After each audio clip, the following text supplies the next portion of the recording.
तो स्टूडेंट्स आज हम अपनी क्लास में करने वाले हैं एक्सरसाइज 6.1 के दो last question number 5 and question number 6। Question number 5 आप देखोगे तो देखने में आपको थोड़ा सा डिफिकल्ट लग सकता है, बिकॉज यहां पर प्रूव दैट लिखा हुआ है। सबसे पहले तो इस वर्ड को पढ़कर ही कुछ स्टूडेंट्स को डर लगने लगता है, लेकिन आपको डरने की जरूरत नहीं है। और दूसरी चीज क्या है, जब आप ये देखते हो, ये देखकर भी थोड़ा सा आपको क्वेश्चन मुश्किल लग सकता है, डिफिकल्ट लग सकता है, लेकिन ऐसा कुछ भी नहीं है, क्योंकि जब हम साथ हैं तो डरने की कोई बात ही नहीं है। तो चलो शुरू करते हैं। आप शुरुआत में क्या लिखेंगे, गिवन।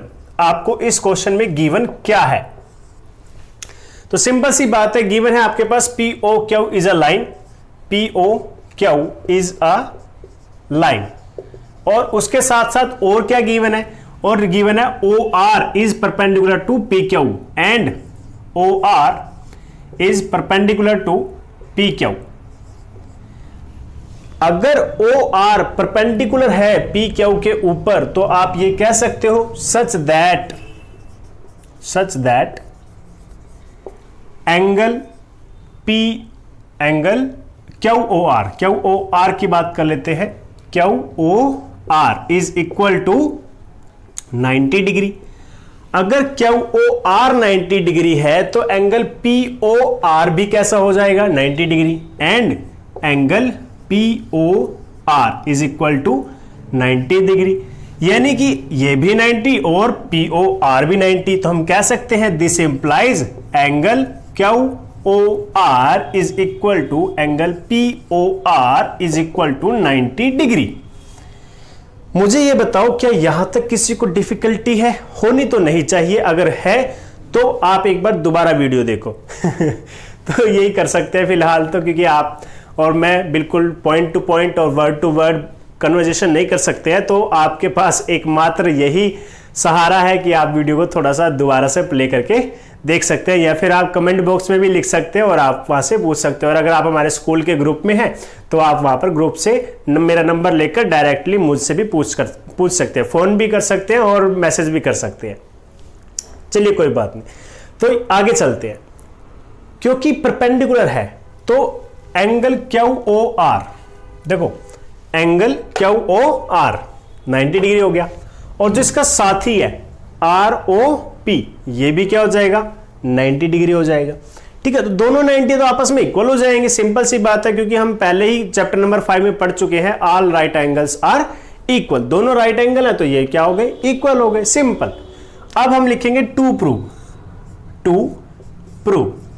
मुझे नहीं लगता इसको लिखने में किसी भी स्टूडेंट को प्रॉब्लम होने वाली है, बिकॉज ये तो सामने ही लिखा हुआ है कि आपको प्रूफ क्या करना है, प्रूफ करना है ROS is equal to half of angle QOS minus angle of POS। ठीक है, क्वेश्चन बहुत ज्यादा इजी है, बस वर्ड टू वर्ड जो मैं लिखता जाऊं उसे साथ के साथ समझना भी है आपको। ठीक है, चलिए अब हम क्या शुरू करते हैं, प्रूफ शुरू करते हैं। तो यहां लिखो वी हैव, ये जो हमने गिवन में बनाया था, we have angle QOR is equal to angle POR। Equation number 1 नाम दे दो इसे, क्योंकि बाद में यूज करने वाले हैं। अब लिखो यहां पे नाउ एंगल QOS की वैल्यू लिखो, QOS। अब डायग्राम पर चलो और मुझे बताओ QOS के टू पार्ट्स कौन कौन से हैं, QOS इसके टू पार्ट्स कौन से हैं? एक पार्ट तो ये हो जाएगा आपका जो आपको प्रूफ करना है, और दूसरा पार्ट हो जाएगा दिस वन। क्लियर है इतना? तो मैं QOS को टू पार्ट्स में लिख सकता हूं, जिसका क्या आंसर है आपका POS, angle POS plus angle ROQ, है ना, या फिर QOR, क्योंकि जो आप यूज कर रहे हो वो नाम रख सकते हो, QOR, एंगल QOR। देखो एंगल QOR जो 90 डिग्री है, और एंगल ROS दोनों ऐड कर दिए, सॉरी ROS नहीं, हाँ ROS, POS नहीं, ROS, यहां पर क्या आ जाएगा, ROS। थोड़ा सा साइन पड़ रही है तो आर मुझे पी दिखाई दिया, लेकिन आएगा क्या, आर ओ एस। नाउ दोबारा से एक बार फिर भी बता देता हूं, क्यू ओ एस के 2 पार्ट्स निकाले, और ध्यान से अगर आप सामने फिगर में देखोगे तो ये दोनों क्या है, हमारे पार्ट्स हैं। अब आपको कुछ नहीं करना, इसे एज इट इज रहने दो, क्योंकि क्यू ओ एस हमें क्या है, क्वेश्चन में जरूरी है प्रूफ करते हुए। आर ओ एस भी हमें क्या करना है, डायग्राम में चाहिए, तो इसे भी एज इट इज रहने दो, ठीक है। प्लस अब क्यू ओ आर, ये रहा क्यू ओ आर, किसके इक्वल है, एंगल पी ओ आर के, तो यहां लिख दो आप एंगल पी ओ आर, और यहां रीजन लिख दो फ्रॉम इक्वेशन नंबर 1, ठीक है। From equation number 1 angle Q O R is equal to P O R, angle Q O R is equal to angle P O R, ठीक है। क्यों किया है वो आपको साथ के साथ पता चलता रहेगा कि क्यों हम ऐसा कुछ कर रहे हैं। तो angle Q O S is equal to angle R O S plus P O R बन चुका है। अब जो पी ओ आर एंगल दिखाई दे रहा है आपको, इसके भी 2 पार्ट्स हैं। पी ओ आर, ये जो बड़े सा एंगल है आपका, इसके 2 पार्ट्स है। कौन कौन सा, एक पार्ट तो ये रहा, ठीक है, और दूसरा ये नीचे वाला, क्लियर है। तो इसकी वैल्यू रख दो यहां पे, is equal to angle R O S as it is रहेगा, plus angle P O R की वैल्यू चेंज कर दो, 2 पार्ट्स में ब्रेक कर रहे हैं, और सबसे पहले कौन है, R O S, plus second वाली वैल्यू कौन सी है, P O S, P O S. Clear है, इतना आसानी से आपको समझ आ गया होगा, और अब आपको शायद से क्वेश्चन का आंसर भी नजर आ रहा होगा धीरे धीरे। अब हमें प्रूफ क्या करना है, ये देखो ध्यान से, ये आपको हमेशा याद रखना है कि प्रूफ क्या करना है, बिकॉज जो भी आप स्टेप कर रहे हो वो उसी से रिलेटेड होना चाहिए जो आपको प्रूफ करना है, ठीक है। अब मुझे प्रूफ में एंगल क्यू ओ एस चाहिए और माइनस में पी ओ एस भी चाहिए। क्यू ओ एस है, और अगर मैं इस पी ओ एस को ट्रांसपोज करके लेफ्ट हैंड साइड ले आता हूं तो माइनस हो जाएगा, है ना, और ये दोनों को ऐड कर दूंगा तो ये ट्वाइस हो जाएगा। तो लिखो यहां पर angle Q O S minus angle P O S is equal to, दोनों को ऐड करने से क्या बन गया, twice of angle R O S. जहां तक मेरा ख्याल है प्रूफ कंप्लीटली एक तरीके से हो चुका है, बिकॉज अब बस क्या करना है, ये हाफ रह गया है, ठीक है। तो अब मैं क्या करूंगा, इस 2 को ट्रांसपोज कर दूंगा दूसरी साइड, जो कि क्या हो जाएगा, डिवाइड में चला जाएगा। तो यहां पर जब आप ट्रांसपोज करोगे तो 2 क्या बन जाएगा, 1/2, और angle Q O S minus angle P O S, और ब्रैकेट लगाएंगे क्योंकि जो 2 है वो किसी एक के डिवाइड में नहीं आ रहा, दोनों के डिवाइड में आएगा, दैट वाई मैंने ब्रैकेट लगा दी। या तो मैं कंप्लीट लाइन लगा के यहां पे 2 लिखता, या फिर ब्रैकेट लगा के 1/2 लिख दूं, दोनों एक ही बात है। और लास्ट में क्या बच गया, एंगल आर ओ एस। अब जरा इसकी तरफ देखो, angle R O S is equal to half of Q O S minus P O S, यानी कि जो आपने प्रूफ करना था वो आपका आ चुका है। लास्ट में यहां पर एक लाइन आएगी, और वो लाइन क्या होगी, hence the required result is proved,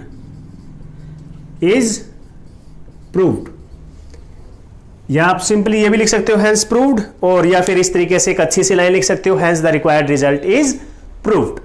clear है, आई होप आपको पूरा अच्छे से समझ में आया होगा। छोटा सा क्वेश्चन है बिल्कुल, 1 2 3 4 5 6 लाइंस का आंसर था हमारा। ये सब आपको क्वेश्चन से मिल गए थे, और आपके 3 से 4 मार्क्स कंप्लीट आ चुके हैं। आई होप क्वेश्चन समझ में भी आया होगा। अगर नहीं आया तो दोबारा रिपीट करके देखो, अदरवाइज आप मुझे कॉल कर सकते हो अगर आप हमारे स्कूल के ग्रुप में हो तो। ठीक है स्टूडेंट्स, अब क्वेश्चन नंबर 6 क्वेश्चन आपका दिया हुआ है। इसमें क्या कहा, एक्स वाई जेड एक आपका एंगल है जिसकी वैल्यू 64 है। फिर आपने क्या किया, एक्स वाई लाइन को प्रोड्यूस कर दिया पी पॉइंट तक, ठीक है। उसके बाद आपको डायग्राम पहले ड्रॉ करना है, फिर सोल्व करना है। तो चलो डायग्राम बनाते हैं। मान लेते हैं हमारे पास ये है X Y Z angle, X Y और जेड, जिसकी वैल्यू है 64 डिग्री, है ना। एंगल एक्स वाई जेड जिसकी वैल्यू कितनी है 64 डिग्री। अब क्या कहा, X Y is produce to point P, एक बात हमेशा ध्यान रखना, जब किसी भी लाइन को प्रोड्यूस किया जाता है उसे ध्यान से पढ़ना है। मान लीजिए यहां पर मैंने ए बी लाइन लिखी है, ए बी। अगर मैं कहता हूं A B is produced to point Q, A B को प्रोड्यूस करना है क्यू तक, तो क्या होगा, इस तरीके से क्यू पॉइंट जाएगा। ठीक है, समझ रहे हो बात को। अगर मैंने इसकी जगह क्या कहा, B A is produced to point Q, तो ये फिर ये नहीं रहेगी, फिर ये क्या बन जाएगी, कुछ इस तरीके से बन जाएगी, ये बन जाएगा। ठीक है, तो यानी कि कहने का मतलब है आपको इन दोनों वर्ड्स को ध्यान से पढ़ना है। जहां से शुरुआत हुई है, यानी जैसे ए, तो उस साइड से चलेगा, बी की तरफ बाहर एक्सटेंड हो जाएगा।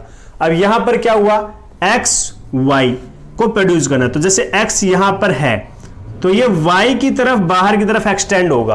अब क्योंकि हमारा जो डायग्राम है वो कुछ ऐसा है, ये एक्स पॉइंट और ये वाई पॉइंट, तो एक्स से स्टार्ट होगा और वाई की तरफ प्रोड्यूस होगा बाहर की तरफ, यहां पर जाएगा आपका पॉइंट पी। क्लियर है, यहां पे इतना आपको क्लियर होना बहुत जरूरी है। इसी से आप क्या कर पाओगे, अपने क्वेश्चंस के डायग्राम बना पाओगे, क्योंकि बहुत सारे क्वेश्चंस ऐसे होते हैं जहां पर आपको डायग्राम खुद से बनाने पड़ेंगे, और कुछ क्वेश्चंस ऐसे होते हैं जिसके डायग्राम आपको क्वेश्चन पेपर में या आपके मैथमेटिक्स में मिल जाते हैं।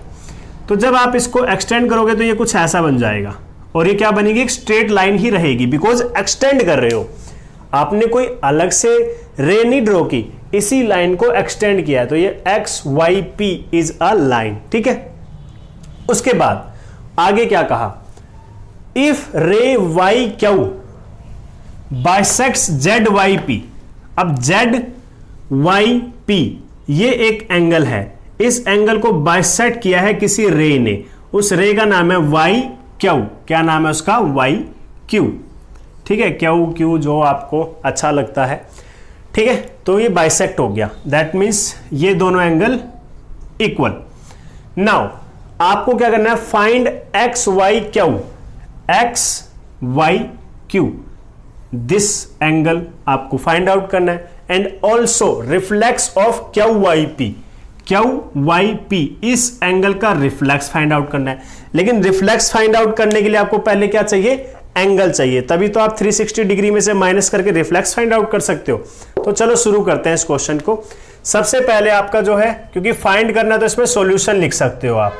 अब आपके पास गिवन क्या है, गिवन है आपके पास angle X Y Z is equal to 64 degree and Y Q bisect angle Z Y P, that is, या फिर सच दैट, इससे क्या पता चलता है कि आपका एंगल पी वाई क्यू, या फिर आप कह सकते हो क्यू वाई पी, नाम अपने इस हिसाब से रखें जो क्वेश्चन हम आपके क्वेश्चन में किए हुए हैं। तो Q Y P is equal to, दूसरा एंगल कौन सा है, एक्स वाई क्यू नहीं, सॉरी, कौन सा है ये, Z Y Q, angle Z Y Q. ठीक है, ये आपको गिवन से मिल गया। अब आपको क्या करना है, नाउ देखो एक चीज देखो, angle X Y Z plus angle Z Y P, कौन कौन से एंगल, एक्स वाई जेड, ठीक है, और जेड वाई पी, यानी कि जो कंप्लीट एंगल है ये वाला। चलो यहां पे बना के दिखाता हूं, ये एक्स हो गया, ये पी हो गया, ये वाई और ये जेड। तो X Y P, X Y Z और जेड वाई पी दोनों क्या है आपके लिए, linear pair. X Y Z plus Z Y P is equal to 180 degree. Reason क्या आ जाएगा, लीनियर पेयर। ठीक है, एक्स वाई जेड की वैल्यू कितनी है, 64 डिग्री। ओके, और जेड वाई पी के 2 पार्ट्स है, इस जेड वाई पी के जो एंगल है इसके भी 2 पार्ट्स है, एक ये आपका आ जाएगा और दिस वन, 1 and 2। ठीक है, तो आप लिख सकते हो यहाँ पे जेड वाई पी की वैल्यू कौन कौन सी रखोगे, 2 एंगल जो ये आपके पास हैं, angle Q Y P plus angle Z Y Q is equal to 180 degree.